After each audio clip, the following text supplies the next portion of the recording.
himself if he was not extra. Hold on. We live. Allison, how you doing with your cute self? I'm good. Thank you for asking, sir. All right, cool. We got the Got gang the in the glasses building. on. Yes. We got the gang in the building. You got everything queued up so that I can do what I need to do when I give you a little signal and whatnot. All right, cool. I'll be feeling like, okay, here we go. One time for the homies.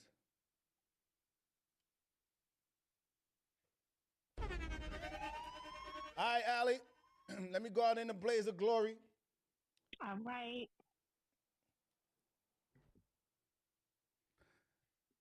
Unique. You know what? It's funny. It's because sometimes I like my day be like blah, right? It be like meh. And then it gets to a point where I sit in front of the mic and then my whole day just changed, like with excitement to be here, right? But there's a job that needs to be done, and there's nobody else that can do it the way that I do. So there's only one way to get it done, and that's by way of myself. Mike.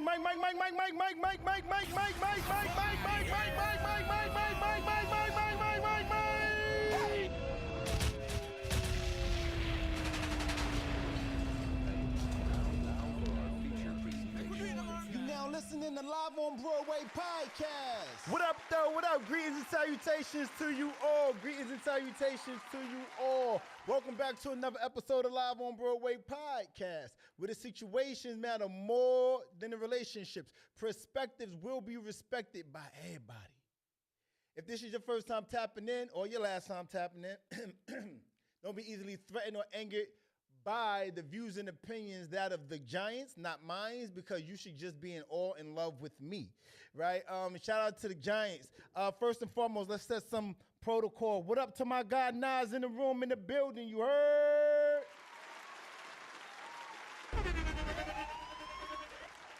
Nas got a little mic tonight, so he might pop off, he might not, depending on wherever his energy leads him. Greetings and salutations to YouTube viewership. Make sure you guys are hitting the like button, comment, and subscribing. What up to Lolo? What up to Terica? What up with it? I see Sassery's in the room. Big energy. Brooklyn. Feel like that's how everybody from Brooklyn says it. Shout out to Lala. I see you, Queen. Shout out to Allison. I see you, big energy. Shout out to my guy DWI. Pull up.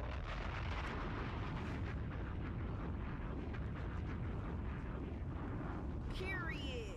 Listen, we got some things to talk about. We got his misses, your wishes. We got the gang working remote. We here to talk about it, bust it up a little bit, and hit the button. I'm gonna bring you guys up. If you're watching us on YouTube, tastefully, please hit the like and hit the comment button, hit the subscribe button. I'm gonna bring up the Giants because I know how this go.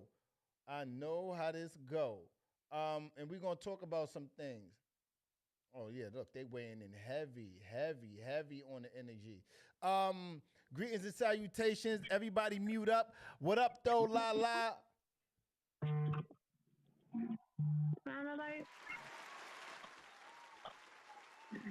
What's happening with you, Angel? Hey, guys. Yep, I'm here. I love King it. is here. Oh, God. I love it. D's phone is going to ring in 2 minutes, so let's all just be happy that he's my here. My meeting is cleared until 9 o'clock. I'm sending everybody a voicemail to like D&D. All right, we'll see, because people got hey, Will, we miss you. I know. Don't worry. Don't miss me too much. Nah, I said rude. Oh, I thought you said boo. Right. No. I had everybody mute up for 1 second. I had an amazing week. I want to tap in with you guys, see how you guys' weekend was. The thing about LOBP that I basked in is that it starts on a Monday, right? And we get to come in here, have a good time, talk about our ills and what we didn't like about our weekend, what we did love about it, the freaky things, that you did. Men, if you had your butts tooted up, hello. Um, let's talk about it though. How was your weekend, Lala?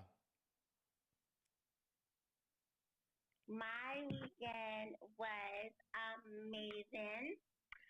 My twins were here. I sent y'all a little thing that my son was talking trash on Instagram. But we had so much fun.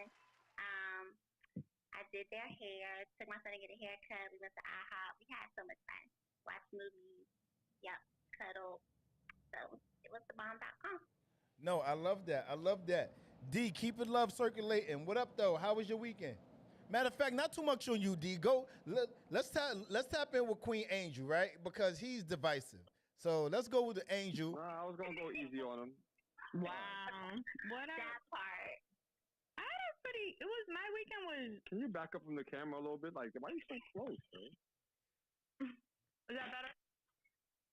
All right, go ahead. Go ahead. You good, Yeah, Queen. my weekend was You okay. good. You good. I had a great weekend. Basically lounged around, made some playlists, worked on my poetry. That was it. A great weekend. Nothing too big to shout about. I love it. I love it. That I do. D, how was your weekend, King? You regret to ask before you answer. Nah, my weekend was the way that I needed it to be. Sunday ended off with a beautiful outside day in terms of the weather. So that brightened me up. Who's joining? Like, what's going on your podcast, yo? What's going on? Mute up. Didn't you say mute up so that Talk your real talk. people could Talk talk? your shit.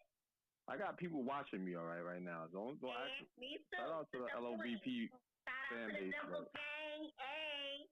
Go ahead, D. There we go. No, but I had a good weekend. I plan to have a good every day because I believe I'm in control of that. So when people like you come across, I gotta like put you on mute. You lucky. That we all do, La. Yeah, listen, man.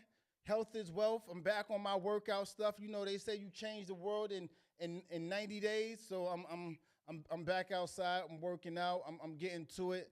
Doing my best to eat a You little. gotta get fit in 90-day workout going on. Yeah, man. Yeah. I mean, when you don't have to do too much when you anyway. So a lot happened on the weekend. A lot happened over the weekend, and there's a lot to discuss. And there's a lot to discuss. And I'm very eager to see where and which direction this conversation takes shape. But I would be sadly remiss, and I'll speak about it again later on throughout the pod. But on Wednesday, Vanilla Skies, in which where we record out of, we're doing our ribbon cutting for Jersey City. So shout out to that. We're doing our ribbon cutting. We having the mayor. We having a lot of people come out. You know what I mean? Big support. And, if you guys want to tap in and see what that's about, make sure you guys DM Vanilla Skies JC. It's RSVP only. If you do not get an RSVP, you cannot come respectfully.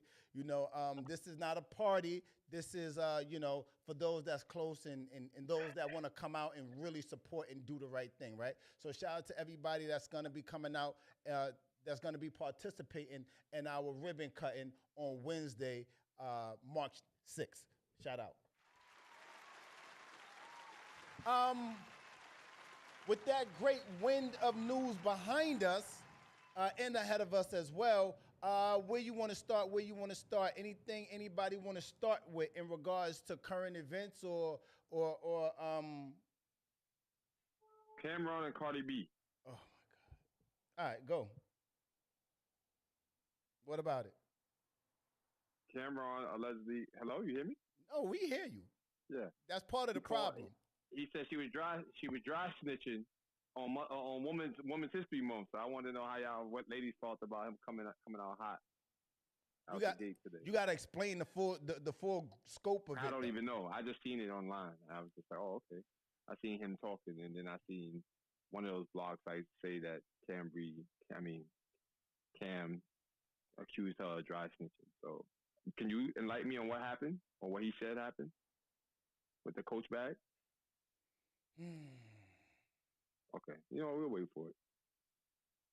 No, it's because you brought it up. We can't wait for it. You brought it up. Um, so yeah, I did see that, and I'm pulling it up for you guys right now. In fact, because you're looking for it. Of course, you're not gonna find it when you are looking for it. Right. That's normally how those things happen. But I'm sure Allison can send it to me. Yeah, because she be all up in Cardi B's business, so she be knowing. Yo, and this is why I don't let y'all start with topics because you come up here so uninformed. Oh, I thought you wanted a topic. I just. No, I did want the topic. I want you to be informed about what you want to talk about, though. Be prepared. Right. Anyway, all right. So listen, I'm gonna jump out there. Forget about it. Not too much on Christina. Hello. Which Christina? Mackey? Mackey. Not too much on Christina Mackey. Please, please, not too much. Because there's a war going on outside in these relationships that no man or woman is safe from. And Christina Mackey and Rick Ross are apparently calling it quits. Over the weekend, there's been some news that came out in regards to her live being ended. And did y'all see it? Y'all know what I'm talking about? Yeah. You familiar? Mm-hmm. Yeah, she was upset because I think she was going on to, I guess, dig up one of her products. You know, she's into health, into fitness and that. I think she was about to talk about one of her products, and his song came on in the background. Yo, the look on her face is priceless. She just gave up. Her whole body, I'm not saying. Her whole body language just seemed to have changed. And I'm gonna play it for you guys because it was definitely interesting. Here we go.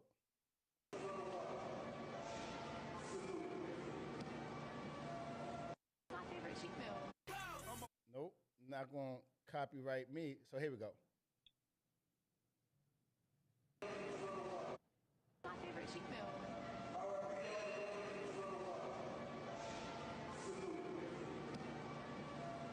What's my favorite cheek pill?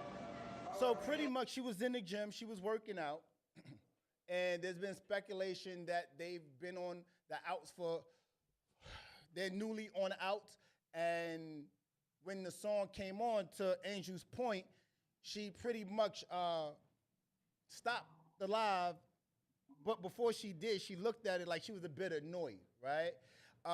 But I think this black woman should be protected. I think that this is Women's History Month. We're gonna celebrate women. We got some topics to talk about. And when it comes to Christina Mackey, I am confused why women don't like her. I refer to the resident women in the room. Hello? Literally, I'm gonna say this. I knew it was coming. I didn't know it was coming this soon. I thought maybe she'd have another week in her or so. But I think what really, really tapped the highs, like, Mama, first of all, you look up the word Delulu, Christina Mackey right there with it. Like, first of all, I think her downfall was really reaching back and talking about his exes. Like, Mama, enjoy the ride. Keep it on mute and on cue. Enjoy your new pieces. You know what I'm saying? Enjoy it. She took it for, listen, if it was me, it would never be me because Rick Ross titties is bigger than mine, sidebar. But if it were me, I would have just milked it. I would have had a good old time. I would have rode that out until the wheels fell off and kept my mouth shut, honestly. I think what really set her off was that she really went back and reached for Pretty V. And, Pretty V is well-liked and loved by everybody. She's very calm, laid back. She stay out the way, only where, you don't take her seriously because she don't take herself seriously. So for me, it was like, why attack her out of everybody? And then I guess she forgot about Lyra Galore. Is that her name? Lyra? What's the girl's name? The one? it just the whole thing was delusional for me. I for one was really, really cackling really loud. Like I think I woke my husband up for real. So my question is do you think she's a pick me? And if so, why? Absolutely. And not only she a pick me, she's not somebody else to hang out with. She's not a girl's girl. She's the type of chick you would not leave on your man if you felt like if your man had anything to offer her that she wanted. I wouldn't leave her around my man. Nothing. She really comes off as that type of. She doesn't have any type of like.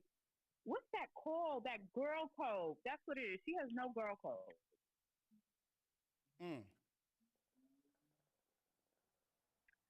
My turn. Yes, please. Okay.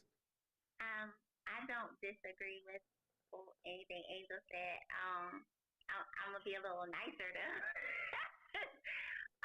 I think that she's a pick me because she's a self-proclaimed pick me. Like that's what she put out there, and I mean you know I just take her for face value. Like I don't really read too much into it.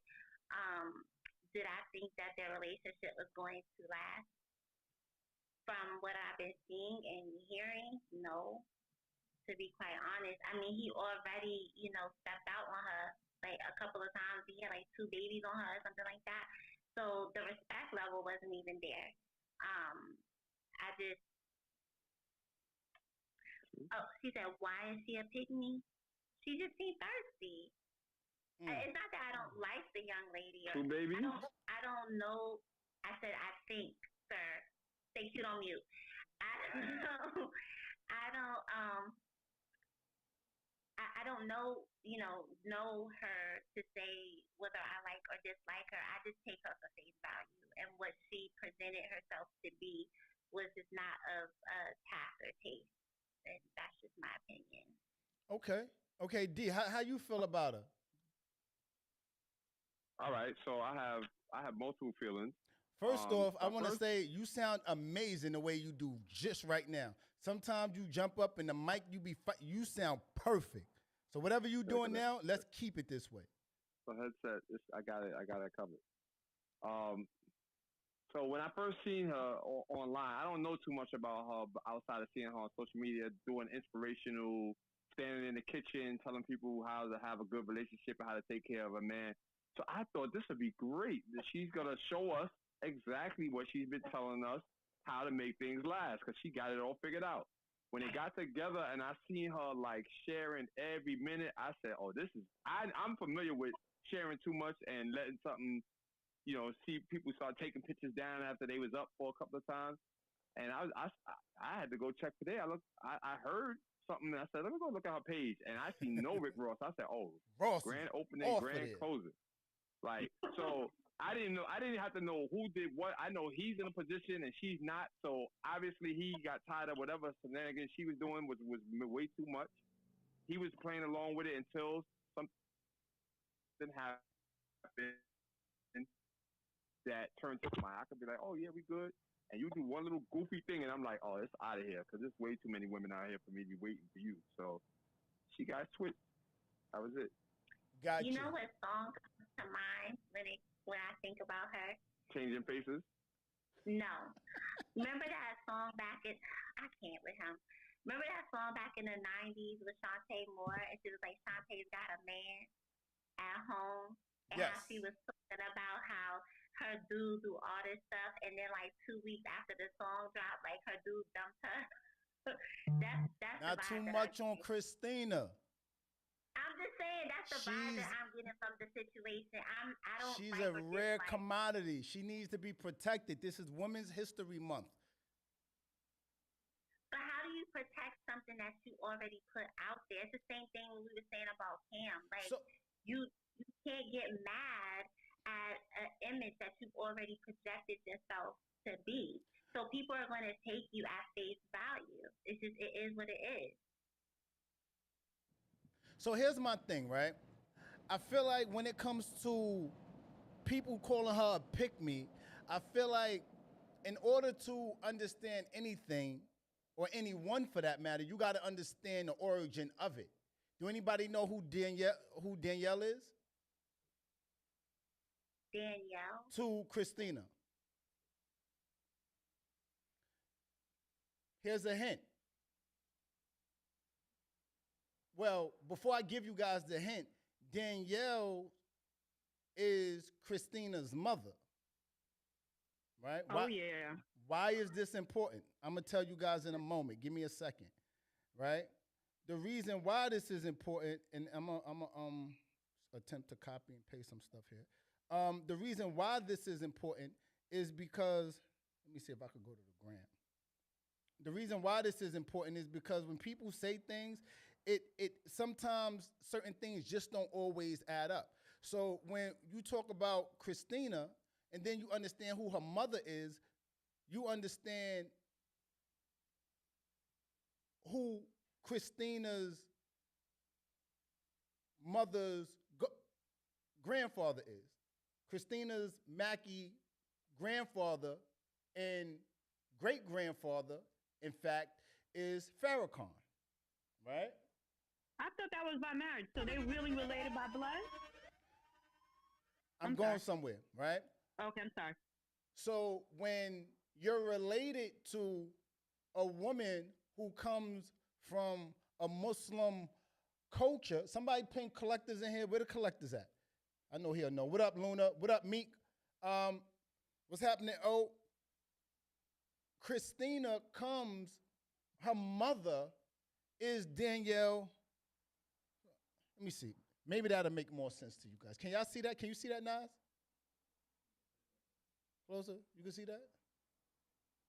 You can see it down here. Yeah. All right, y'all can see that? All right, cool. So that's, why is this thing a little crooked, I feel like? All right, there you go. All right, cool, right? So that's Danielle, right? Danielle Farrakhan, right? Sitting with Farrakhan, right? And the interesting thing to that is when people jump off the porch and they call her a pick-me, I'll be a little bit confused by it. Because when you're raised in a household, in a Muslim household, the way that a Muslim woman, a practicing Muslim woman, identifies and rise to the occasion of her man, it gives Christina.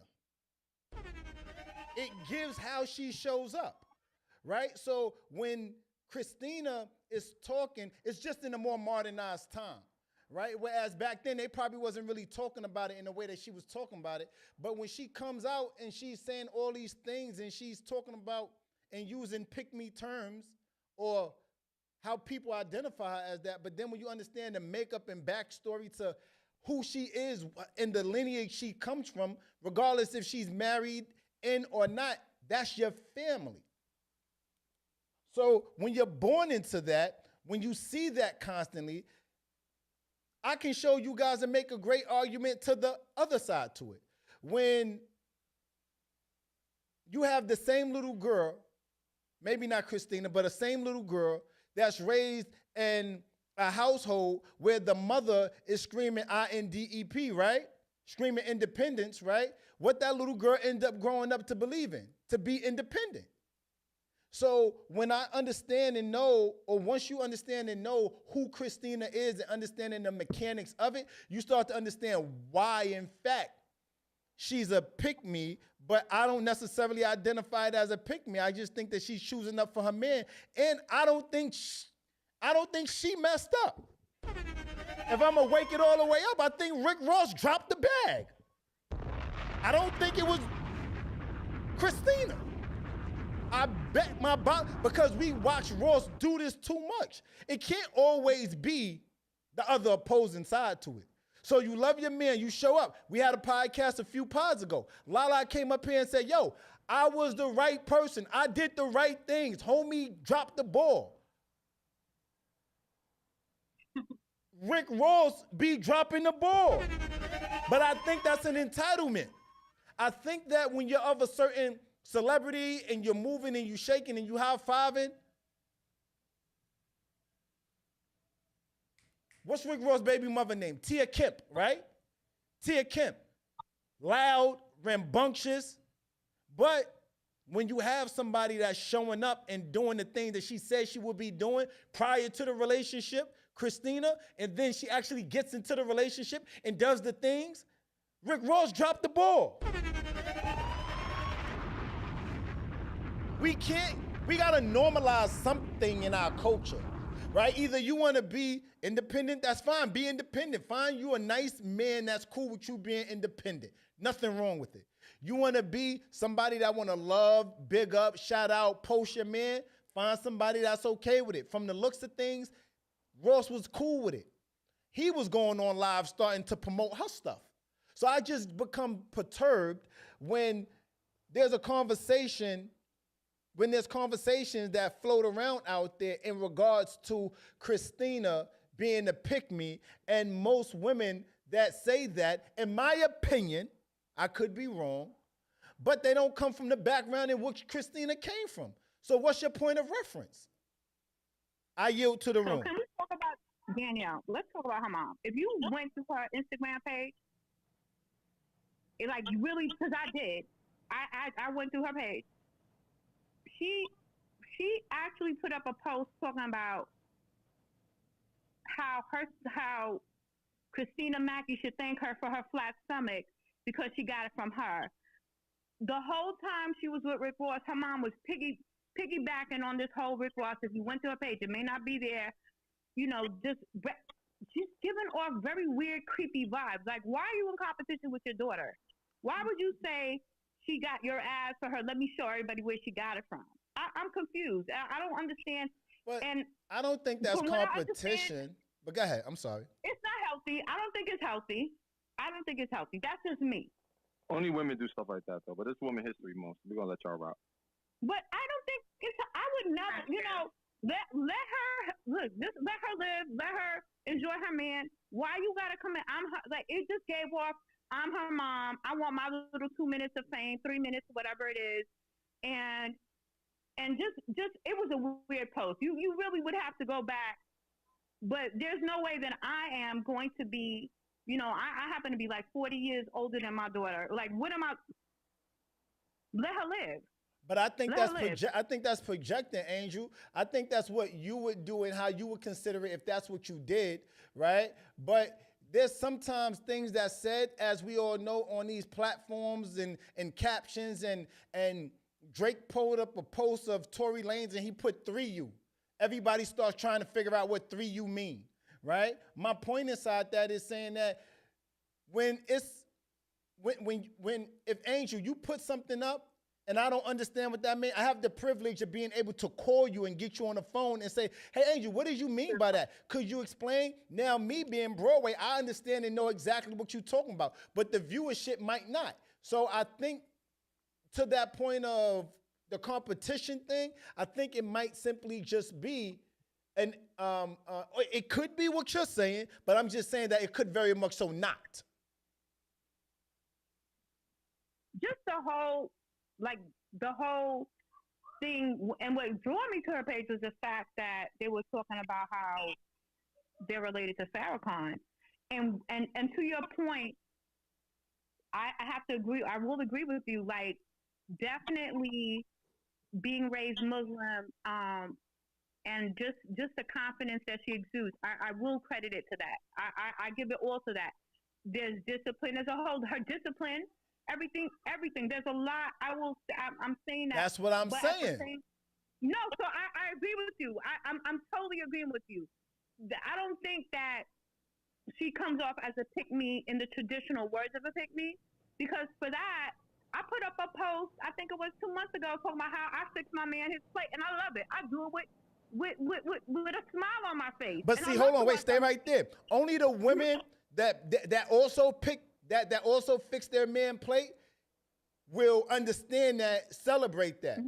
But women that don't do that or wasn't raised, call me a pick-me. They will call you a pick-me, or they would say, you doing too much. So I'm Why agreeing with you? It's cultural. Right. Yeah, it's a cultural thing. Definitely an astute point. I see that. But when I look at her mom, and the reason I said it, I was like, she gives off definitely, I'm past my prime trying to hang on.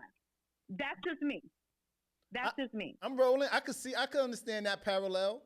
I can understand that parallel. Definitely. But I don't think I agree with you. In the traditional sense, no. I think culturally, how she was raised, and I could get with that, because I literally have people clowning me because I enjoy fixing my man his plate. So I get it. You know, I think, again, I think what ends up happening, and I'm going to talk about this a little later in the pod too, but I think once we start excelling and doing well, the first thing our own people do is bring us down or try to give us a slice of humble pie. Oh, she's only going to be there for 5 minutes. She's only going to be, he's going to have a new leaf. He's going to be with somebody else. But Ross keep dropping the bag. So we not going to hold him accountable at no point and stop saying that, because my thing is this, man.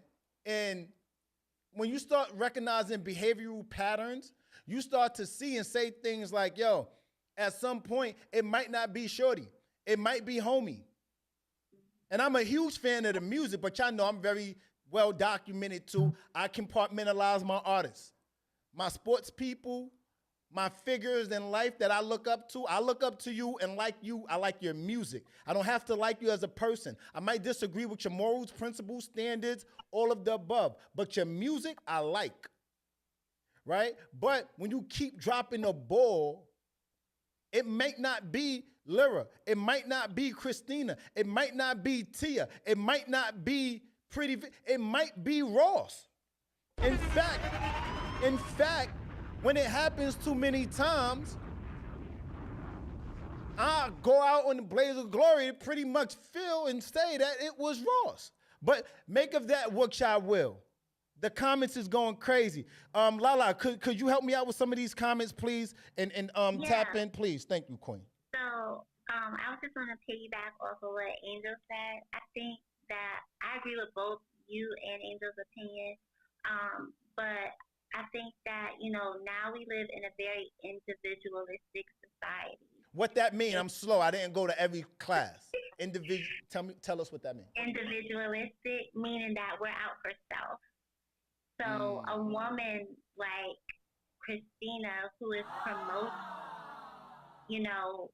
taking care of home and being there for your partner, especially now having the information that, she was raised in a Muslim home, of course they're going to, like Angel said, of course people are going to be like, oh, you're a pick-me, because a lot of us have been conditioned into being individualistic or out for self. And so that's juxtaposing all of our culture. So she's going to be looked at weird to a certain degree. I think that there may be some sort of codependency when it comes to Rick Ross and the women that he is dropping the bag, so to say. I think that wake that up. I think that he has a motive, because it seems to be a pattern. And when there's a pattern, there's a mindset. And when there's a mindset, then that leads me to believe a childhood issue. So I don't know what his background is per se, but when you dealing with somebody like that, there has to be some type of in the mind, some sort of codependency going on. And once that person is no longer of value, they discard them.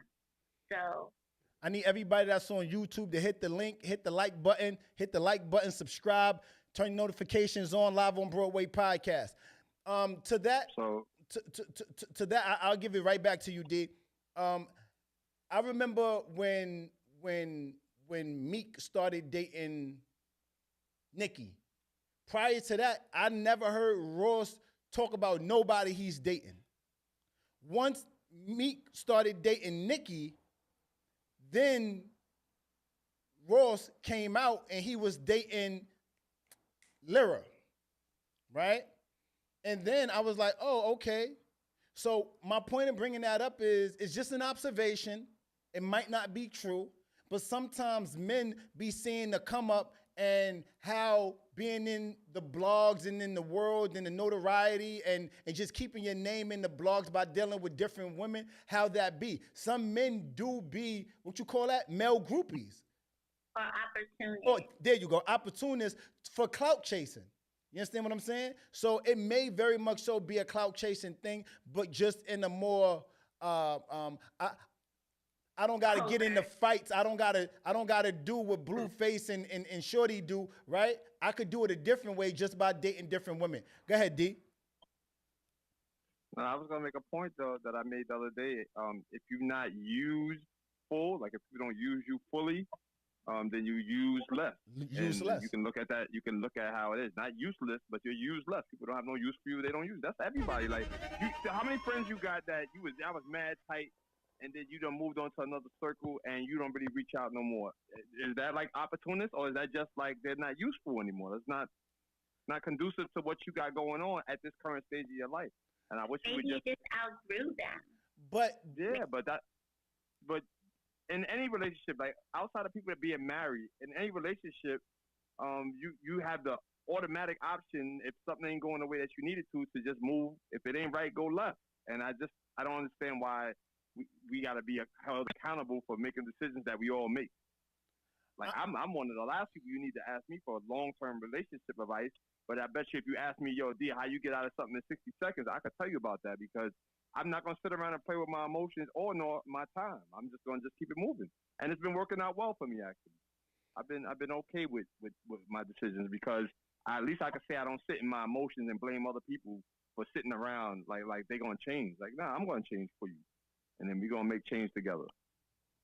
I'm rolling with that concept, but here's a little bit of pushback. I come up here out of the, because, a lot of times I quote scripture. This one in particular comes out of the book of Hov, right?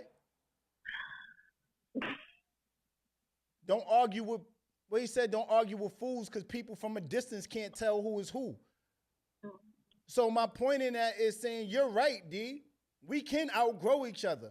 But when I keep attaching myself to different, I said that. Oh, I'm sorry.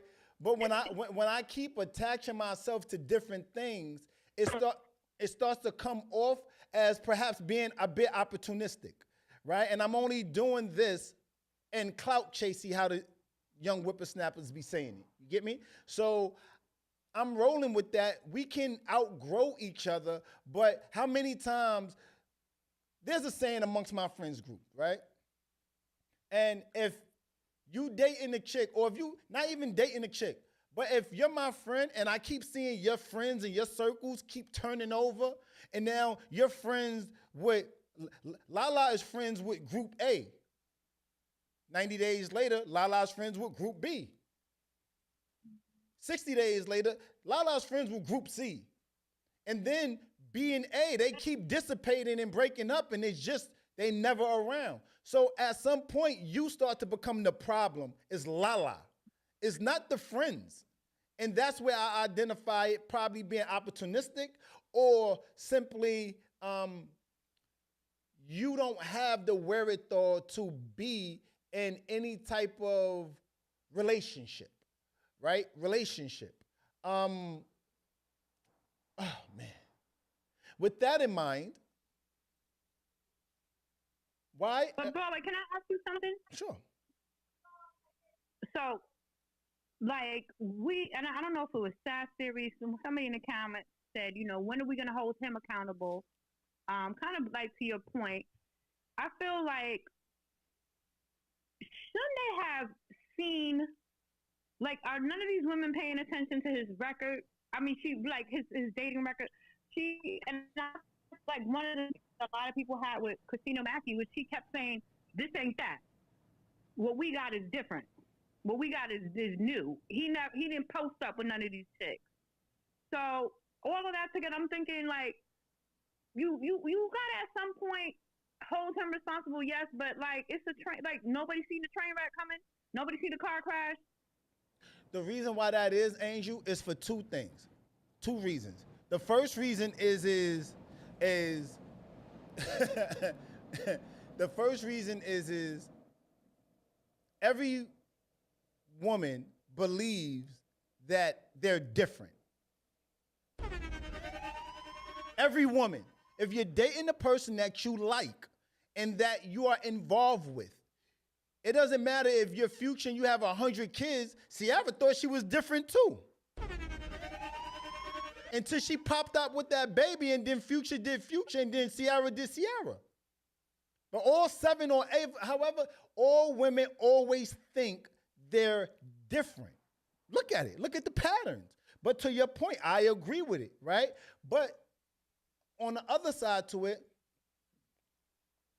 and this isn't a blanket statement. If it don't apply, let it fly. Some women think and live in their head. And I remember a while ago, there was a narrative that there was a conversation that was floating around outside, and people were saying, we said it in our own inner circles, but then it hit social media, and then everybody started saying it, and it was like, all right, we've been saying that, we've been knew that. But what that conversation was is, he says, yes, he want to be married, but he never said he want to be married to you. He said, yes, he wants to have kids, but he's never said he wants to have kids with you. Right? We've all heard this, right? And sometimes a woman will date a man and he'll be like, yeah, I want kids, man. Yeah, I want marriage, man. Yeah, I want this, I want that. But he's never highlighted and made it specifically about you, right? So with that in mind, I just wonder, are men and women alike paying attention to the things? And I wish I had the clip. I saw this clip throughout the weekend, and a young lady said something in regards to, y'all probably saw it, where the young lady said something along the lines of, I'll give grace to somebody I really like that hollers at me with a corny line versus somebody that hollers at her with a corny line she don't like. If she don't like him, it's like, no, I got a man, get out of here. She'll pretty much be short. But if she likes him, she'll be like, no, and then because she likes what she's looking at. So my point in saying that is to say that we make concessions for the things we like. These Jordans hurt my feet, but I like them. I'm going to still wear them. They're going to give me corns. These Louboutins hurt my feet, but everybody wearing them. I love them. I'm going to wear them. Versus, I love these shoes. Versus, I don't like these shoes. They hurt my feet. The hurt my feet is going to become the reason why you don't wear the shoes. But it's really that you don't. Anyway, maybe I'm going over your head. Man. It's about what you need versus what you want. Talk about it. Talk about it. Sometimes we just go after things like that we desire, but that might not always be what we need. So, it's quality over quantity. Quality over quantity. I love that. I'm going to invite some of you guys up here, see what's happening with it. Maya? What up, Maya? So listen, right? Over the weekend, y'all going to listen. I said earlier, a lot of times we make it to a particular place in life.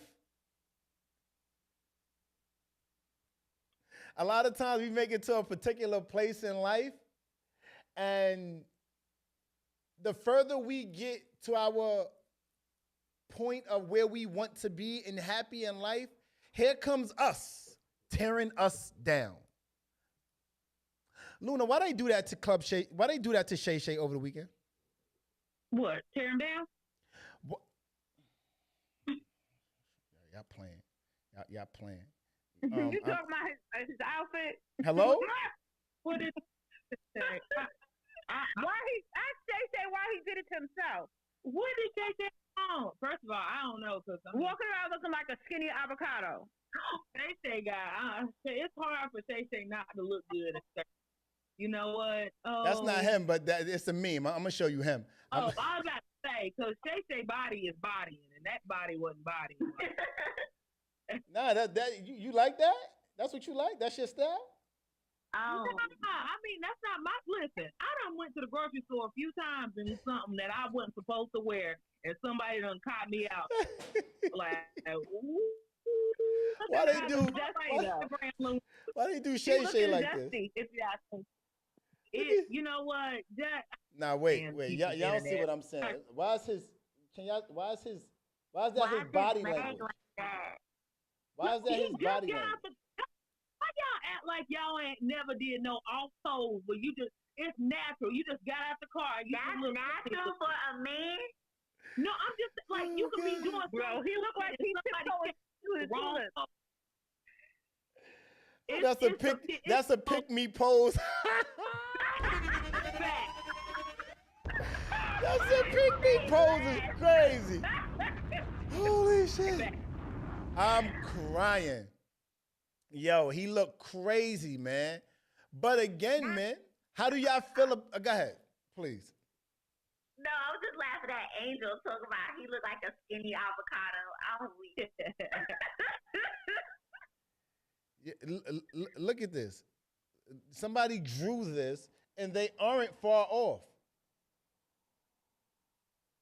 Yo, I'm not. It's the man bag for me, like, and the whole part that it's orange and it's just that's the pose. I'm gonna hit the bull on the. I'm gonna hit the nail on the head. That's the pose when the chick is getting out the car that she's not used to, and she's trying to get seen, and she's trying to be noticed. So she's doing wild extra stuff with the legs and the. She's doing the extra stuff because she wants to be seen. That's what that The is. Louboutin kick. The Louboutin kick. Yes, Come on. I've dated the chick that was in Catholic school. Shout out to Arnez. I dated the chick that was in Catholic school. She didn't have no breasts, but she always walked around like this.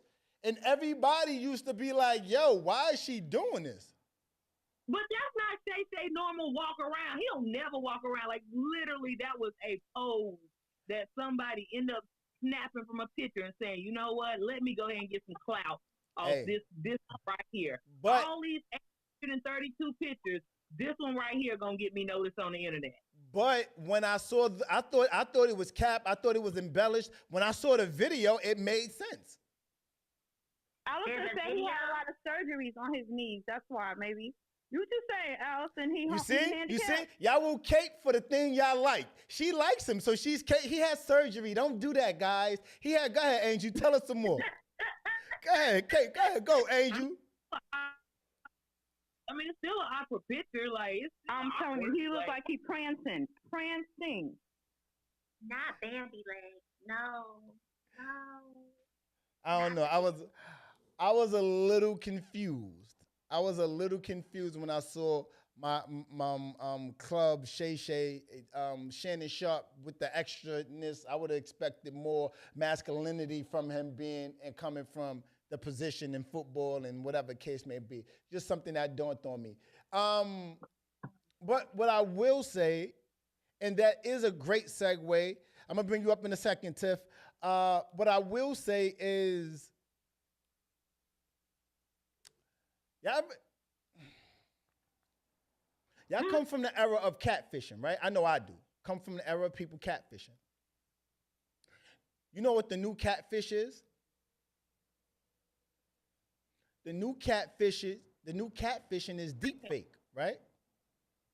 It's deep fake, right? Deep fake is when the AI manipulates your face or puts you in a video and you look like you the thing, right? It looked like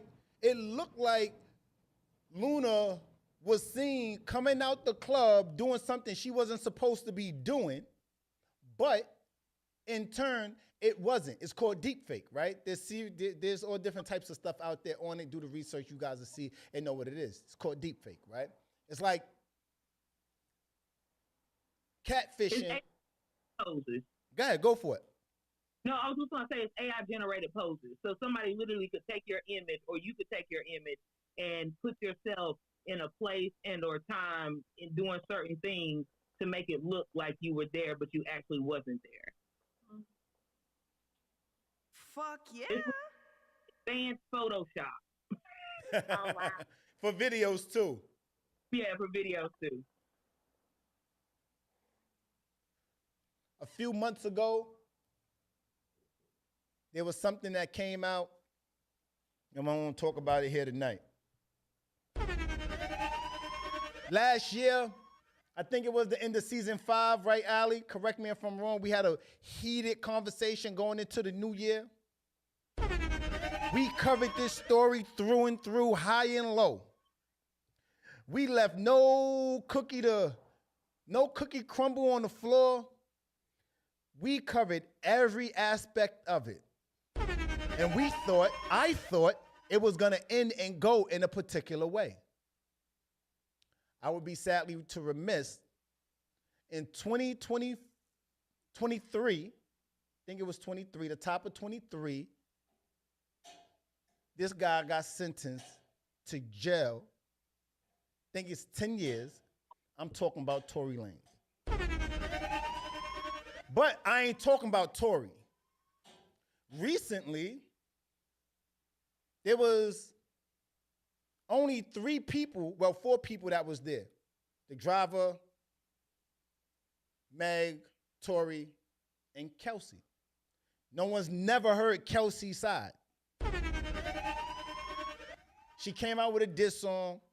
She said little things in passing, but it's never been her talking. So as of late, she did an interview. First time she came out, and she had something to say. Now, regardless of Tory did it, Tory didn't do it, she did it, whatever your personal opinions are, whatever your political stances are, and whoever you're voting for come this year's election, that's your business. That's not what I'm here to talk about. I'm here to have a conversation simply about Kelsey speaking. Watch the interview. You guys are familiar, right? Everybody's familiar. Through some chain of events, everybody knows or have some type of idea or was in the room where the conversation was happening about Tory shooting Meg. Correct? All right, cool. Just want to make sure you giants are rolling with me. Why am I talking about this? She did an interview, first time she came out, and she was speaking. Now, the interview opens with niceties, so forth and so on. I don't like the platform she was on because I felt like the guys wasn't really good at doing a great job. But I'm not going to highlight anybody else's platform. I'm just going to say those dudes was kind of bozos to me, and I'm going to give my reason for that in a moment. But Wack, a few months ago, said that there was a video. And I know certain people that said, yo, there's a video floating around in the industry that showcases what happened that night. Again, neither here nor there. I'm saying these things because I'm leading you guys somewhere. Follow me. So now she does this interview. She's talking about her father, very emotional interview. She's crying. You get a different perspective, right? In journalism, they always say you're not here to, as a journalist, you're not here to talk about, you got to cover all sides, right? It's not about what you think personally. It's about, because then you start creating narratives. You're here and there to cover all sides. Listen to what Tory, Meg, Kelsey, the driver, everybody has to say. The point of why I'm bringing this up is because for the first time, Kelsey's speaking out, and it feels as though the guys that was interviewing her was trying to get the taglines and the headlines and the clout and the clickbait stuff.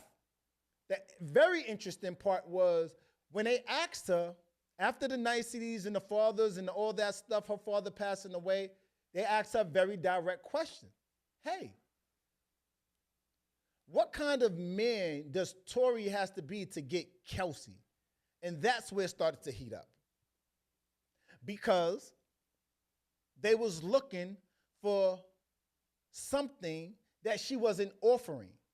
She said, in a very class act sort of way, respectfully, I'm in a relationship right now. I feel like it would be disrespectful to talk about what he had to do to get me, and I'm in a whole new relationship with my significant other. I loved that response. My question to you guys are, because I have a lot to unpack here, but my question to you guys I want to start with is there any type of, or should there be any type of respect paid or given to someone who's not currently in a relationship with their ex, right? So she's in a relationship with somebody new. Should the interviewers have any onus or take any responsibility inside of not asking certain questions? Or if you're being interviewed, should you be able to be asked any type of question and it should be warrant an answer? So as somebody that's in the industry and that does interviews constantly, one of the things that has to happen when you do a professional interview is that you have to get do's and don'ts. Like you have to get outlined what can be discussed and what cannot be discussed. And at any given point, if you agree to that not being discussed, and as an interviewer I bring it up, that person literally has all rights to leave the interview at that moment. So, if we're talking about something professional here, then absolutely, like, there has to be those standards of requirements done beforehand so that you know what you can and can't talk about. But if we're talking about, just a random interview where there's nothing like that going on, where nobody has any prerequisites for anything, then it's your discretion. You know what I'm saying? Like you can push that boundary to see how far that person is going to go. Because at that point, as an interviewer, you know the strategy. The person who's coming in has their own strategy as well too. So now you got two people that is trying to run a different, and they're on different agendas. They're on different agendas. They don't know each other's agenda. So now you got two people who are pushing, asking, and answering questions that could get them leverage where they need to be. So, I don't know if this was a formal interview, like if they are already asked her do's and don'ts, and she says that she's not going to do this, but even if she said that was a don't, she answered it graceful enough to where he didn't give any pushback, because he knew if he gave pushback on that, it would have been a cut interview. And that's just my thought. Yeah, I'm rolling. Gang, jump in the comments on YouTube, hit the button, hit the like button, tap in with us, live on Broadway Podcast. You going, Angel? Oh, okay. So, yeah, Luna took the words right out of my mouth. It's literally, you have to have permission, from what I understand. And usually that comes from, like, your team. They already, like, set it in place to what questions are off the table before the interview even begins. But sometimes you run into those instances where, like, they don't care. They don't ask anyway. For an example, I saw that Kelly was, like, doing this promotion for her Netflix movie, and they keep asking her about Beyonce, and she's already made it clear, like, I'm not answering any questions about my best friend. Like, I'm here for this thing, and it keeps happening everywhere she goes. And so when she went to the Today Show, she just got up and left. She didn't even entertain it. Wow. So it happens, even though you have already set those boundaries. Sometimes they cross them anyway. So that's my opinion.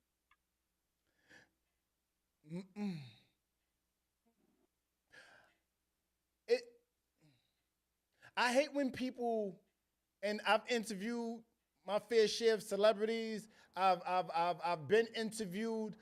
I hate when, like, I respect it, right? Every platform, like before the Cat Williams did 50 million on Club Shay Shay, it was cool, but it wasn't what it was until after Cat went up there. Everybody would agree to that. The interviews wasn't the same, and he's interviewed other people. My point in bringing that up is I get it. Every platform, it comes a certain point where you catch fire and you, boom, then you go through the stratosphere. We saw it with Ray J in the Breakfast Club. Y'all know what I'm talking about. The Breakfast Club wasn't really the Breakfast Club until after that. And then it went crazy. You know what I'm saying? And now once it goes crazy, everything that Shay Shay does after Cat does numbers. Go look at it. Right? And I'm a numbers guy, so I look at the numbers and try to see who's who and what's what. Now, I'm not knocking the salacious but let it happen genuinely. And then once it happens genuinely, then you can do and make of it what you will. My point inside bringing up this interview was there was a lot of grace. They was trying to get her to say bad things about homie. And she was like, nah, I don't. And I quote, he was a cool guy. I don't have anything bad to say about him. And then it took on a different shape when they say to her, they said to her, you was there. She spoke about how she don't want to drink no more, right? Because she can't tell who's who and what's what. I don't know what friends is this. I don't know what friends are that. But the interesting part is now she has trauma with building relationships with new people. She said she hasn't ever spoken to Meg. That was the very last time she's ever spoke to Meg, saw Meg in real life. My point is, when somebody is speaking highly of someone, because she was speaking highly of Tory without going dumb about Tory, because you know when another amazingly attractive woman is in the room with your lady or with your man, and you might be like, yo, those some nice.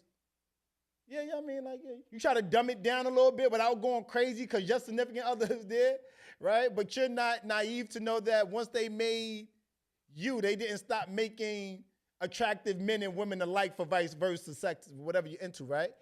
My point is no matter how hard they pulled and tried to tug out of her, she spoke highly of Tory. And that was interesting to me because Tory never said anything. He said he didn't do it, but I don't want to go in that rabbit hole because we all know everybody got their own personal opinions on what they think, what happened. Tory got convicted of the crime, so legally Tory did it, right? But right away, like when you baiting someone, that's what you're doing. You're baiting them. You're literally trying to get them to buy into something that they already have. They're already established a baseline for, right? But you're trying to push them outside of their comfort zone, which is what I call freaking peer pressure. And at this point, I'm too old to be peer pressure. You can ask me this question 5,000 times, and I'm going to give you the same answer 5,000 times. So if you want to have redundant content on your platform with me saying the same thing over and over again, cool. But at the end of the day, like, you look like an idiot. The interviewer looks bad.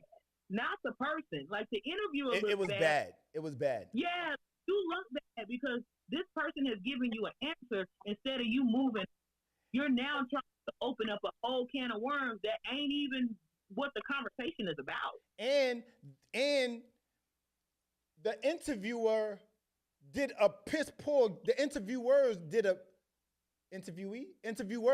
poor and horrible job. But the rollout was crazy. Kelsey Nicole speaks first time ever in douching.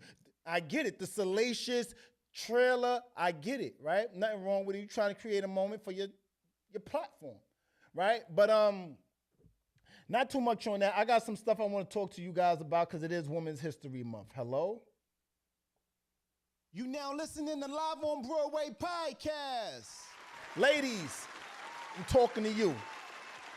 Fellas, shut up. I need the ladies' point of view on something I want to ask, and I need the ladies to be honest and transparent.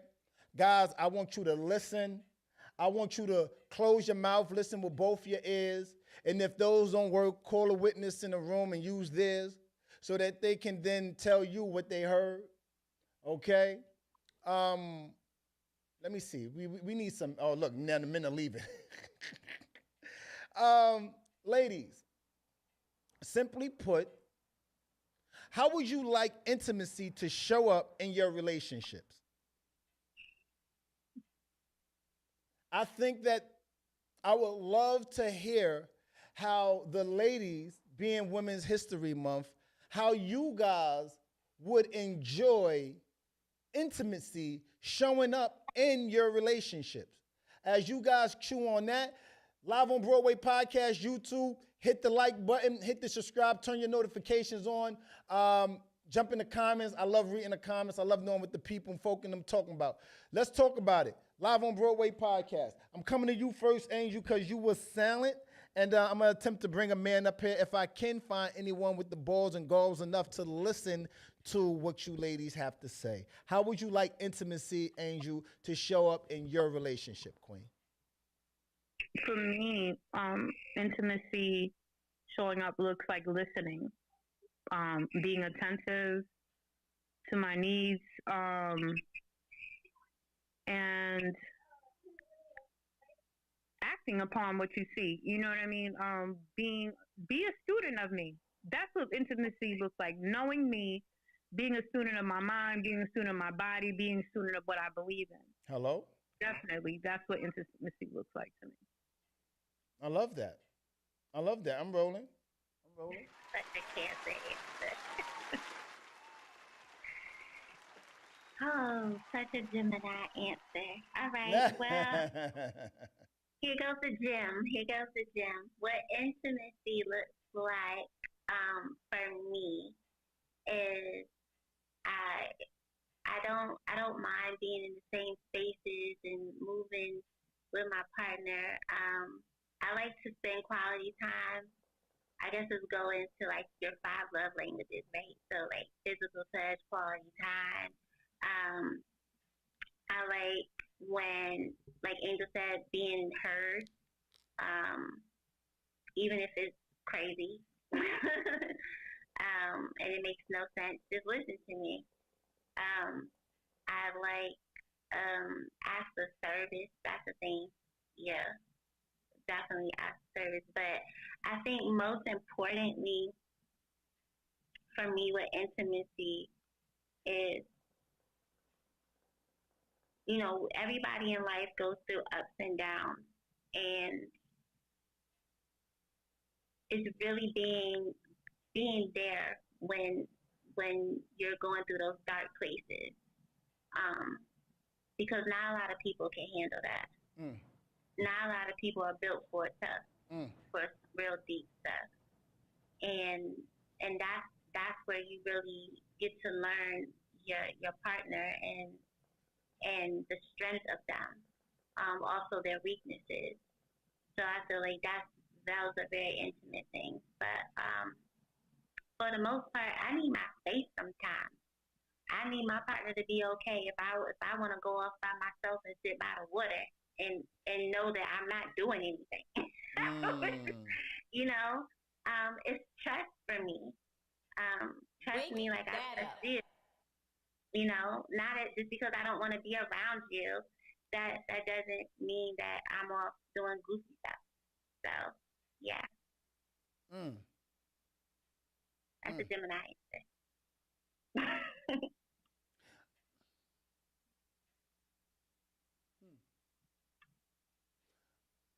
I wonder, because I'm a man. I just want to listen, right? For me, when I hear you say, you know, a student of me, I love that, right? I love when Lala says, you know, I'm gonna mess up your quote, Lala. It's okay, I'll help you. Please help me. Okay. But I do agree with and love hearing, hey, I want to go sit by the water. That don't mean I'm doing something because I want to sit by the water, right? But I think often, or better question to you ladies is, do you ladies lead with that? Or is that something you hope him to read in between the lines and figure out? Or are you simply saying, hey, the way I would like intimacy to show up in my relationship with us, if this goes that direction, is how you guys both highlight it? Are you guys sharing those very words lucidly? Are you saying it just that way? That's a good question. Are we expressing what we want? Are we making that known? And I think, you know what, that's a good point. I think that as women, sometimes we think men are mind readers. So I definitely feel like I could articulate that more. Um, but at the same time, I feel like not all relationships. If you've been in a long term relationship, there should be certain things that are just known and understood without there being, a big whoop about it. You know.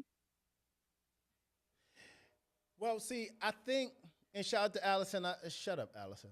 Um, but it's and I asked that question because of what Allison then wrote, right? She said, I show up in my relationships by leading with an example. I feel like sometimes the example, it goes back to say, yeah, I want kids, but I'm not saying I want kids with you, right? It's a talk around, it's a round or about. Sometimes the example, and I'm a person that speaks with examples too, right? But sometimes I also know that it just needs to be said. The hard part for me is that when I say it, it don't come out the right way. That's why I speak with examples. Because when I say exactly what it is, you're probably either going to feel some sort of way about it or you're going to love what I have to say because you like what I said. It's when you don't like what I said that you feel some sort of way. You get what I mean? So speaking or leading with an example, sometimes, in my opinion, isn't always the best practice. Because now you're saying, all right,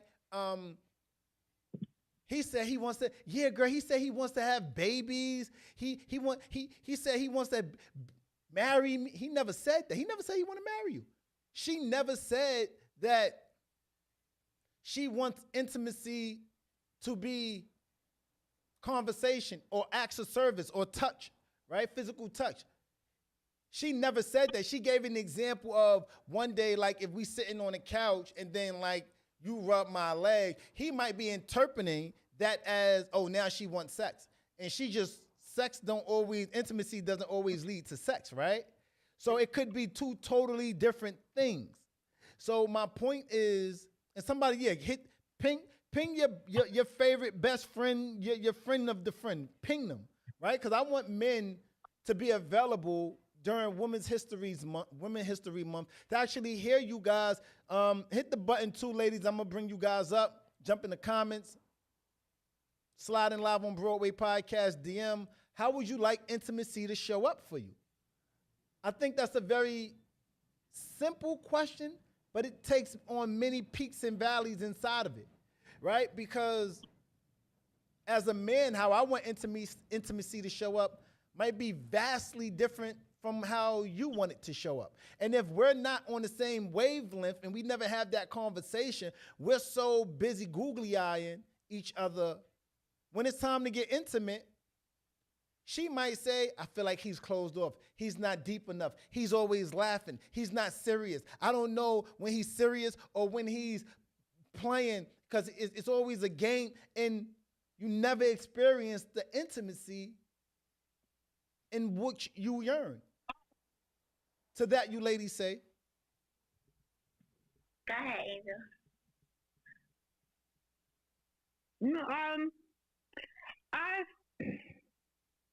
I think back to. I just want to go back. First of all, it's layers to it. I know it sounds redundant, but just the fact that you brought up like intimacy, I think that's a big issue. Is that intimacy often gets confused for just being sexual. I don't feel like intimacy gets a full, a good rap or like it gets fully explained. And I think that's probably a lot of reason why a lot of relationships don't make it is because they jump past the intimacy part and go straight to sex. Even if you break up the word intimate, it's just deep. It's like into, right? So I just feel like we definitely, to Alice's point, I think that we have to articulate. But then again, I feel like what you said, Broadway, too, like, are we rehearsing it? Like, does it become rehearsed? And like, if we rehearse it, do we get the response we really want? You understand what I'm saying? Yeah, hell yeah. I feel like intimacy is something that should just come natural because if you're forcing it, then it's not authentic. Um, so you might be like say, okay, for example, say you're having a conversation with your partner, and you just deep dive into like you know who name five people you would have to dinner or something like that, and then you just like build off there. You know what I'm saying? Like, and you just have like a deep conversation. Like that's an intimate moment. Like that's something that you you're getting to know that person. You're getting to pick their brain. Hey, been a while. And they're getting to pick your brain, like to see how you think, how you feel about certain things. And I think a lot of people nowadays they don't take the time, like Angel was saying, to really dive in like that. It's all about what I want, how I want it, when I can get it, and then they gone. And that's some sucker ass shit, if you ask me. So. I love it. I love it. Greetings, and salutations to Big Benoit. Hello, hello, hello. Hey, How Broadway. Hello, everyone. how goes Lala, it? How Hey, goes it, Benny. Queen? Angel. I'm well. I'm well. I, Great conversation. I Benny, I miss your voice, Benoit. Thank you. Thank you. Of course, of course. Well deserved. We simply asking a simple question, but it again, it's so many different complexities to it. How would you like intimacy as a woman, Benoit, to show up in your relationship? I think intimacy first starts with giving each other grace. We all come from different backgrounds where we have different experiences that shape who we are as a person and how we navigate relationships. So I think that creating a safe space for your partner to be transparent with you is one of the first ways you can create intimacy within a relationship that's healthy. Come on now.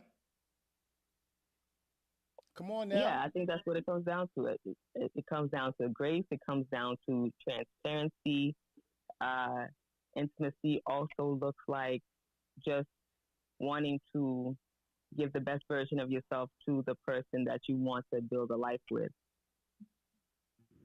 So, right, I love the grace component to it, right? Because culturally, we don't always end up. Cool, I could end up with a black woman. Don't mean she's gonna be African American. She could very much so be something else of a different culture, right? And that's offering grace to whatever it is or he, right, for you ladies to be, right? I think that intimacy shows up in different ways. Do you want me to text you throughout the day, right, to show that I'm thinking about you? Do you want to talk on the phone opposed texting? Because I also have heard that where a lot of women feel like they aren't able to connect and become intimate with the man because he wants to do this, or maybe he does, or maybe she does. Whatever, we talking to Women's History Month. Keep it on with us on. A lot of men wants to do this, right? They want to text. And I can't get to know you if on the first date you want to go to the movies and watch something opposed just sitting at a coffee house or a BS diner, because we not here for the food, we ain't here for the movie, we here for intimacy. We here to understand on a very rudimentary level, what is it about me that you like, and even more so, this is what I like. Stay right there, Broadway. Because I think a lot of times when we go out and we start dating people, we start focusing on learning about them, opposed allowing them to learn about us. Come on now, Broadway. We talking. We're going to have this podcast. We're going to talk. We're going to talk tonight. Sometimes I think that it's very important to stop focusing on the person you're dating and allow the person that you want to date to get to know you. Because we end up in these relationships without knowing what intimacy is. And I'm going to wake that portion of it up in a moment. I was taking down some notes as y'all was speaking. I think that who we are as individuals matters so much. This is why, respectfully, ladies, I think you guys get into a relationship and you feel like you lost yourself in the relationship because you never spent time allowing him to get to know who you are. You guys instinctively being nurturers, you guys was pouring into, and I want to know this about you, that about you, and he was talking about him. He wasn't listening to what you was talking about you because you probably wasn't talking about, well, you. So intimacy and describing what that intimacy is to viewership, and if you are with your significant other, try asking them that question tonight or throughout the week, right? She might be watching it with you. Ask it, remix the question, ask it your own way. You don't want to, But I think that asking that question, hey, how would you like intimacy to show up in your relationship, is a very poignant question, right? I think that it is important, in fact, to know if and how your significant other identifies intimacy, right? And since we are in Women's History Month, I think that it would do us a great service if for how many months this month got? 31? Hello? 31 days? Days, you mean? Hello? How many days this month got in it? 31? If we spent the bulk of the 31 days just listening to what our female friends, what our mothers, what our aunties, what our lady counterparts that's in our life that we love and respect, if we can listen to what you guys have to say and not be so quick to respond with defense because she says something and it comes across as if she's speaking bad about you, but it could be a learning moment and a teachable lesson inside of what she's saying if you remove your ego from it. To that, you ladies say what? I agree. I don't really have any pushback for once in my life. I agree with everything you said. I'm gonna attempt to add Chad up here. Chad, get in front of the famous backdrop, Chad, because I know you could probably lend the ear and tell us what you're hearing. It's not about telling us. That's what I want to know. I want to know, the men that's listening, what are you guys hearing? Because I'm expressing a lot of what I'm hearing inside of what you guys are saying, right? And so can I ask a question? So do you think it's weird? Do you think it's weird if, like, you feel like intimacy would be like your partner is like your best friend, like you can tell them like anything, like, because some people are like, no, my best friend's my best friend and my partner's my partner, like they try to like separate the two, compartmentalize the two, whereas there's some people like me who's like, no, I want my partner to be my bestest friend. Like, what's wrong with that? Some people feel like like your friends are your friends and then your partner's your partner, and they just compartmentalize. I mean, sometimes when you partner, you can't ask for a better segue, right? Because we're still talking about, ladies, how would you like intimacy to show up in your relationship? But to answer your question, Lala, I don't always think that your soulmate is the person you end up in a marriage with. I'm going to say that again. I don't think your soulmate is the person you always end up in a marriage with. I'm saying that on the back of what you just said, Lala, because when it comes to your best friend, sometimes your best friend, the person that's been the best friend you've ever had, right? Sometimes, in my opinion, just my opinion, I feel like if I'm spending a lot of time with my significant other, if I'm learning her, if I'm taking the time to figure out what's intimacy to her, she's doing the same with me. She's there for me throughout my hard times. I'm there for her in the good times, bad times, and vice versa. That's my best friend. But sometimes your significant other might be your soulmate, but that don't mean that they want to end up married together. And I think sometimes we equate from the outside looking in that because that's your soulmate, that you guys must end up married. And if you guys don't end up married, that's not your soulmate. But that's not one and the same. That's not true. Well, first, I think it takes a lot of courage to even get to that point. Especially if it's somebody that you truly, truly, genuinely like have a deep affinity for, you know. Because it doesn't always happen. It doesn't.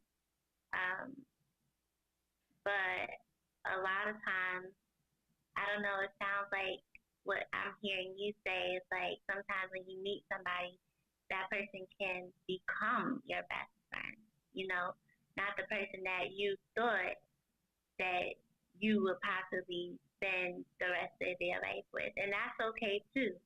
But I think that sometimes people get hung up on these titles and they don't really respect the moments that they're sharing with each other. So, you know, it's because they want the titles they so badly, you know what I'm saying? And they're not really paying attention to, you know what I mean, like the intrinsic value of the relationship, what I'm bringing and what you're bringing on an intimate level into the relationship, and a lot of times that's where we falter. Yeah. Just to add on to that, I actually think that you can have more than one soulmate throughout your lifetime. As people, we evolve into different versions of ourselves. And as you evolve as a person, the type of people that you tend to be attached to also change. It's a reflection of the person that you've grown to be. So I think that when you're at one stage of your life, like let's say you're 18, that person you meet at that time may be your soulmate for that version of you. When you're 30, someone else you meet, that person may be your soulmate for that version of you. And so I think that as you evolve and change, you start to attract people that reflect the type of person that you've grown to be. So the whole concept of just going through your life and only having one soulmate throughout your entire life, I don't necessarily believe that. I do agree with the phrase that you don't necessarily have to marry your soulmate, because it probably isn't a good idea to marry your soulmate, because that person wouldn't work for the type of person you've evolved into anyway. So I just want to also wake that up. I agree completely. 100%. I got my guy Chad up here. What up, Chad, man? What's going on, y'all? Green and salutations. How y'all doing? Chad, we have, it's Women's History Month, Chad. Yeah. I like the color of your shirt. We in sync, brother. You know what I mean? You know, it's Women's History Month, and more often than not, you know, we spend a lot of time talking, and either to ourselves, meaning in our own friend and men circles, right? And the women do the same amongst themselves, right? But I think it's very far in between that men as a collective, not saying individuals, because they do, right? But as a collective, I think more men, we need to do a better job at just listening to, and again, if it don't apply, let it fly. All this listening stuff that I'm talking about isn't for every woman, because some of it being over there, right? But to those that you love, you respect, you want to build something prolific with, right? We got to spend more time actually listening to how they want intimacy to show up in their relationship. So the ladies are spending a great deal of time and pretty much stating how they would like intimacy to show up in their relationship. I see that you was in the background listening off cam, and I would like to know, how have you heard intimacy would like to either show up by way of this group of women that we're speaking with currently, or those in outer circles that you've heard? Yeah, so real quick, when it comes to intimacy, the conversation I'm having with a lot of women is about being consistent and being intentional, right? And I tell men all the time that, look at any woman that may be busy, a busy schedule, boss woman, or just a woman that got a lot on her plate, right? The love language you should be performing is act of service. If you perform the act of service, the way the way a woman's mind works sometimes is almost like a computer tab. Got mad tabs open. If you can assist her at closing these tabs, you will get the softer side of her. So now everybody always talk about this masculine and feminine energy argument that women feel like they're too masculine. If you will manage your words, she will be feminine. She will be softer. But she got to trust that you say you're going to do something, you follow through. If you do not follow through and she don't know where you're leading her, yes, there'll be confusion and she's not going to be tight. But if you are a man of your word, act of service to show her that you listen and pay attention, of course, she will now be that softer side and the intimacy will be abundant. One time, Sassby's on them badges. Fire! He's coming in hot. His name is Chad Madagascar. Huh? You know, you might have seen him around a place or two. This guy is good here. He got one with him. I'm picking up what you're putting down, brother. You know what I mean? Acts of service. I would even go to the furthest extent of saying, sure, you might have one that you favor out of the love languages, but as a balanced person, you should be exhibiting all of them in different facets, or 5 of them in different facets at different moments in your relationship, because right now might be time for physical touch. Come here, baby, let me hold you. Right? Right now might be time for acts of service. What you need, babe? You need the car? What you need me to show up? What you need, babe? You need me to do the windows? What you need, right? You got a lot on your plate, like Chad said. Let me take care of the house today, right? Let me do the laundry. Babe, you know what? Help me out, guys. What's the acts of service? Acts of service. Yes, acts of service. It's quality time, words of affirmation, physical touch, and receiving gifts.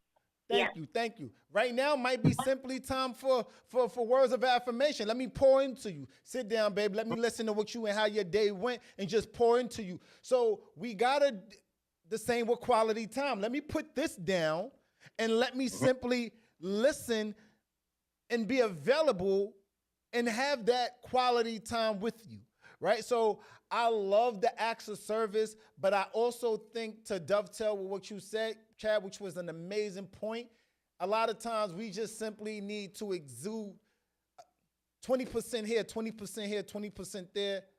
Cool. She loves acts of services. Acts of service, let me show up and do that the most, right? But we need to be more balanced and listening and being available to these ladies that clearly make the world go round, right? I mean, I think you guys do a great job at just being available and multiplying things, right? And it's our job at some point to, and let me also say this while I'm here. I don't think that has anything to do with how you guys are showing up. I'm going to tell you what I mean by that in a moment. I don't think that regardless if you're doing this or doing that or showing up like this, that shouldn't alter how I show up for you, or I'm willing to show up for you in our relationship, or just simply getting to know you. The reason why I'm highlighting that in the way that I am is because I've heard so many times that women say, hey, I need a man to do this in order for me to rest in my feminine energy. No, either you're there or you're not, you know? And to each his own. I want to keep it on what it's on. I don't want to dovetail because y'all know me, I'll beeline and then it get real bad. But yeah, so, you know, I love the conversation that we're having. I want to take it a step further, and I want to highlight intimacy. We're talking about intimacy. Chad, you as a man, what are some of the things that, well, I guess you've already answered that by way of what you heard. So let me throw it to Benoit. When it comes to intimacy, where do you feel men has men as a collective, we have dropped the ball. Where do you feel like men as a collective have dropped the ball inside of being available for you guys? Yeah, I would say lack of emotional intelligence, lack of empathy. I think sometimes with men, they will see things just from their perspective. And if they're not upset about something, by default, you shouldn't be upset about it either. As opposed to seeing things from that woman's perspective and trying to understand why she feels the way that she feels. They can be more dismissive about your feelings if you communicate to them that they've done something that's offended you. If they don't perceive it as offensive, then that's the end of it. And I think that can create a lot of disruption within a relationship. Okay. Lala? Yeah. Some, not all, but some of you all men. Listen, Yeah. listen, suicide bomber, jump off the roof, all these Negroes. Hello? Okay, because I don't want to speak in absolutes, but It's a safe space. Go ahead. it's a safe space. All right. Go for it. Y'all think with y'all Cocoa Pebbles all the time, and that shit is annoying.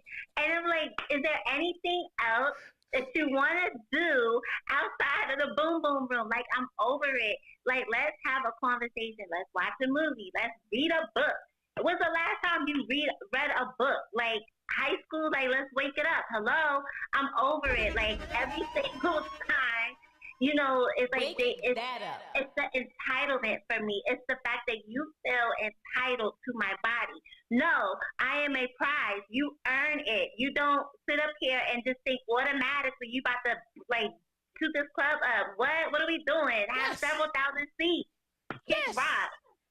Your body belongs to me. Hello? Don't throw it. What's up, I'm man? just saying, it's like not everybody, wants that all the time. It doesn't. It's a time and a place. You understand what I'm saying? And a lot of times men lead with that, and it's not a vibe. I was about to say, when it comes to men, it's about being present and read the room, right?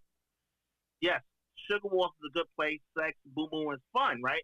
But now we have to look at it as friendship. You talked about it in the podcast before about date night and how important date night is.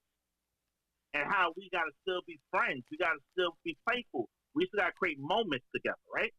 So we just can't focus on the end goal. Because even when you look at foreplay happens outside of the bedroom. Yes. All the things you do, the touch points, the conversations, the card games, or whatever you want to do, whatever your thing is now helping that friendship to ever flow relationship. So when you do get intimate, it's more of we both want this. Instead you feel like just feed my needs and ego for this moment. But let's have dating, let's court. Foreplay happens outside the bedroom. I love that. And not just like to finish it off. Yeah. I love that for the reason of sometimes being intimate, right? Doesn't necessarily mean that sex is always going to happen at the end of it, right? Mm-hmm. Can we just cuddle, right?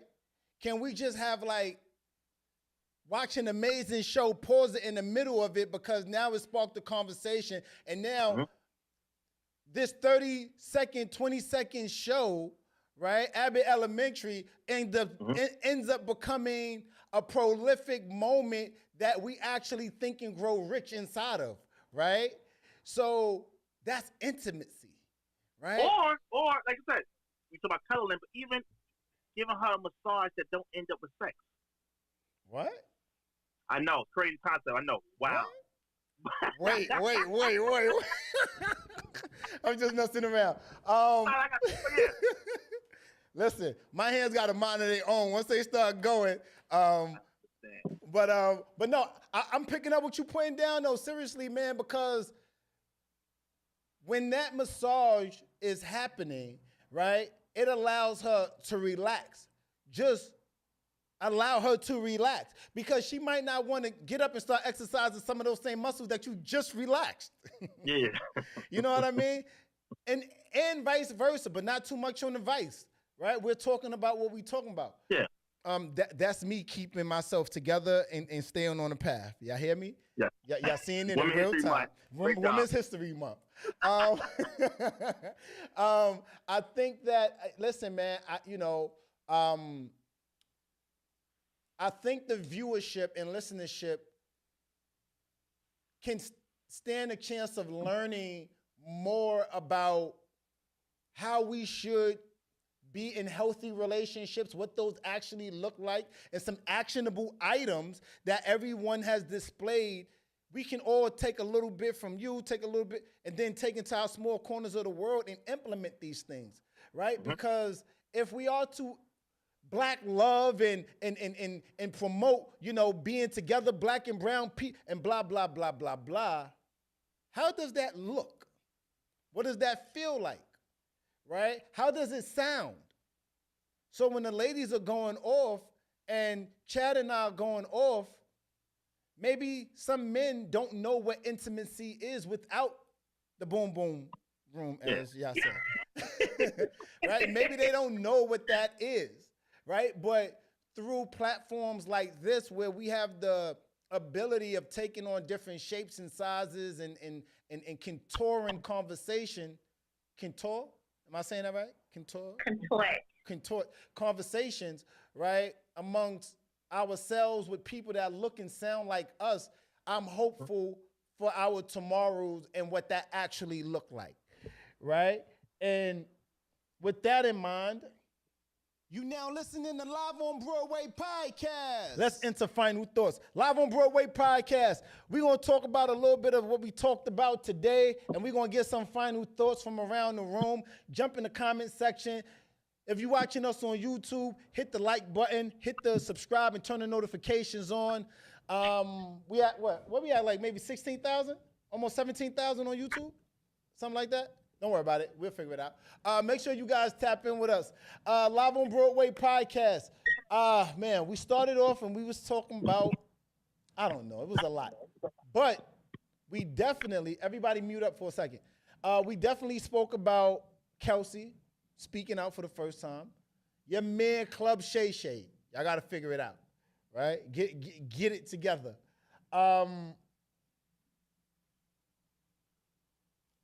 Christina Mackey, the household she was raised in, right? In a Muslim household, from a Muslim mother, whose name is Danielle Farrakhan.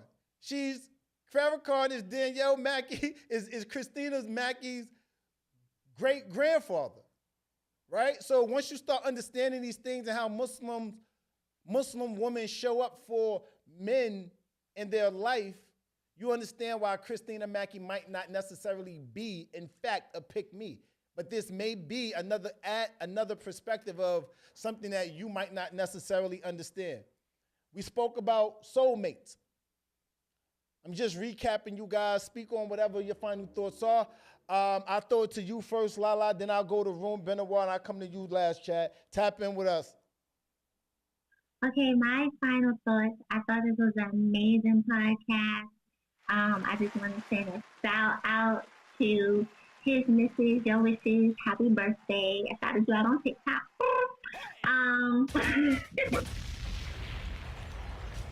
Big shout out. Big shout out to the sis. I think that, just recapping everything we just spoke about, intimacy needs to be brought back into everybody's lives, and not just in our relationships, but also in our friendships as well. Because like I said earlier, everybody is all about self. And it's okay to be in this self-love energy, but we weren't put on this earth to be alone and just be in survival mode. So, I want everybody to, tap back into that positive vibration in our part. I love that. I love that.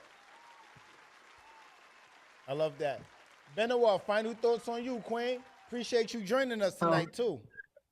Of course. I wish I was here for the Rick Ross segment. I had a few words about that, but Go off, in sis. general, oh, well, yeah, I actually disagree with your statement in regards to you bringing up her growing up in a Muslim household. I think that when you look at the Nation of Islam and their principles in terms of like how a woman is expected to move when she is in a relationship to a man, I wouldn't say her actions necessarily reflected that. From what I know, a woman in those spaces is to be seen and not heard, for example, to be modest in appearance and in the ways in which she represents her partner, things like that. Uh, and I'm not hating or knocking her or anything like that. I'm just saying from when I compare the parallel from the women in the Nation of Islam that I know of in Brooklyn versus how she moves in that relationship, I don't really see a correlation. That's just my perspective. Now, in general, when it comes to intimacy, I think that you first need to be intimate with yourself. You need to be honest with yourself. And when you're honest with yourself, I think you can then be honest about what you need in a partner. So just putting energy into loving yourself, being honest with yourself, and knowing that you deserve the love that you want to give to other people, I think will bring you in closer alignment to having a truly intimate relationship with somebody. And I'll park it there.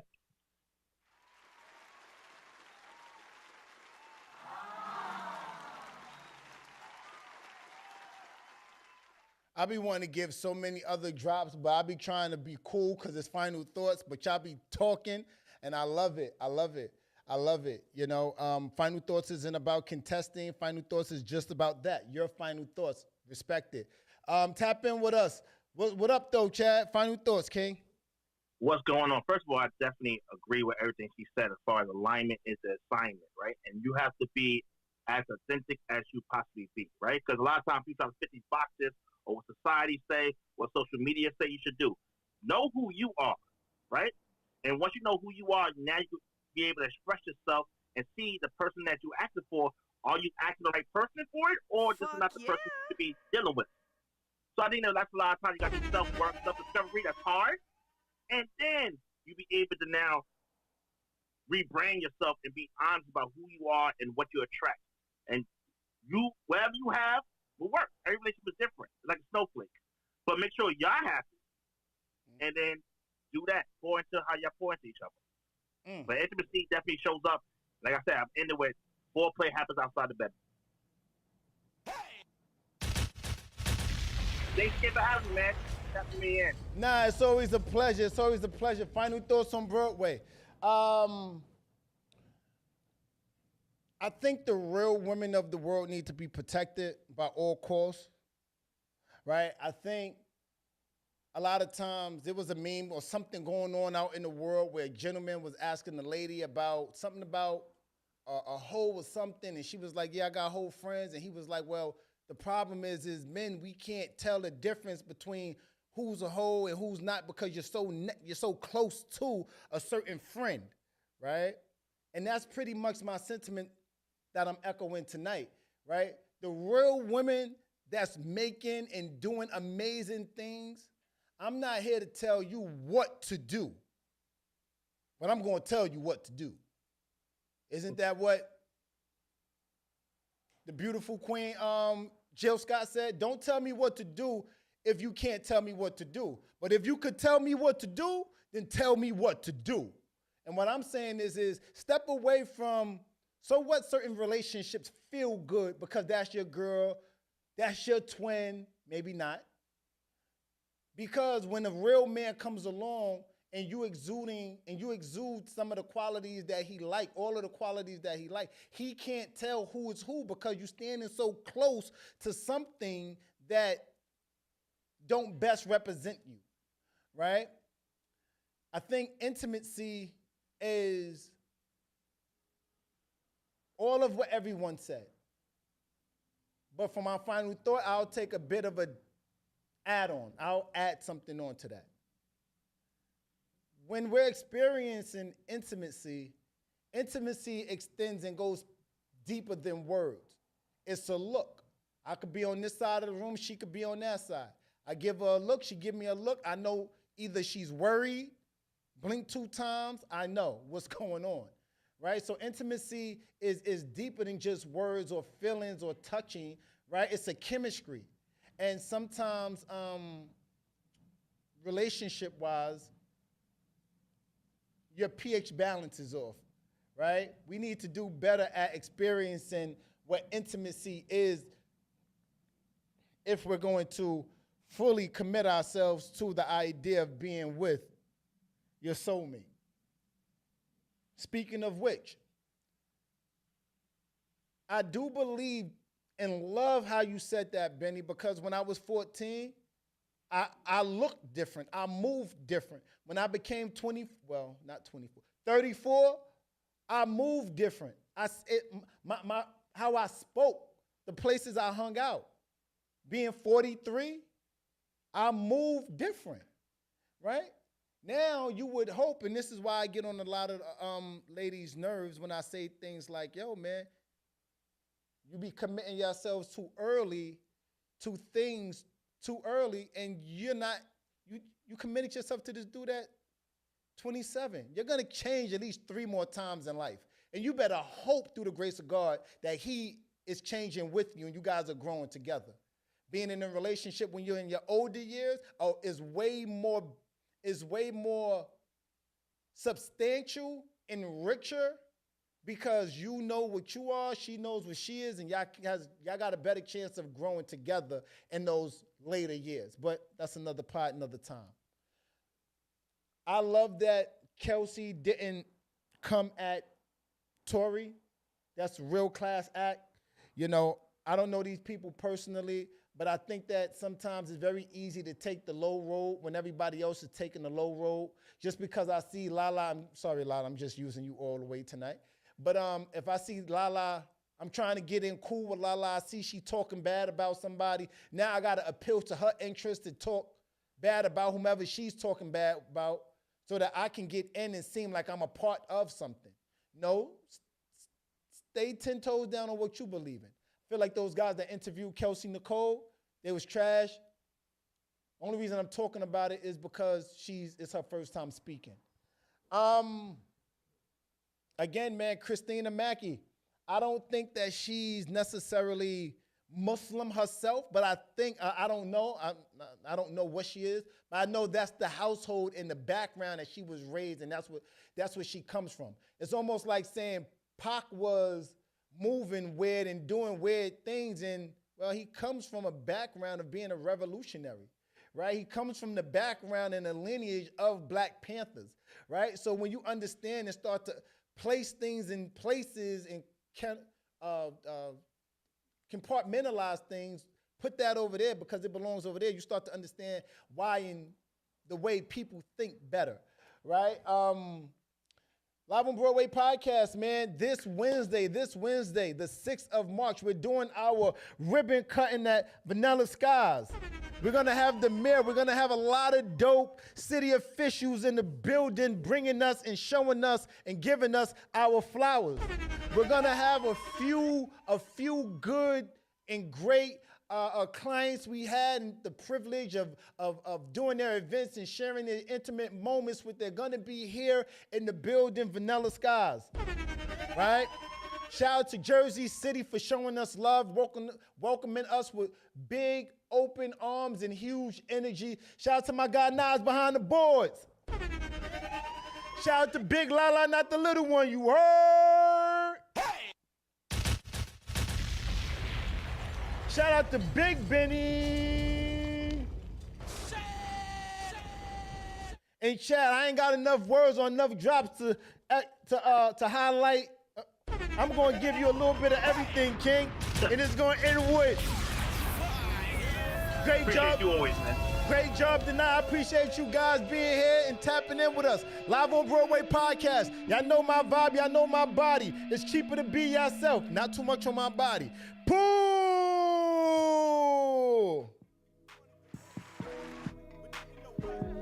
Money coming, money go.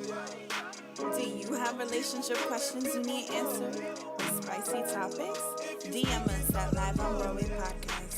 Have music, products, or an ad you answering, email us at Live on Broadway Podcast. Be sure to tap in Mondays 7 to 9 p.m. Eastern Standard Time, live on IM_Broadway's Instagram.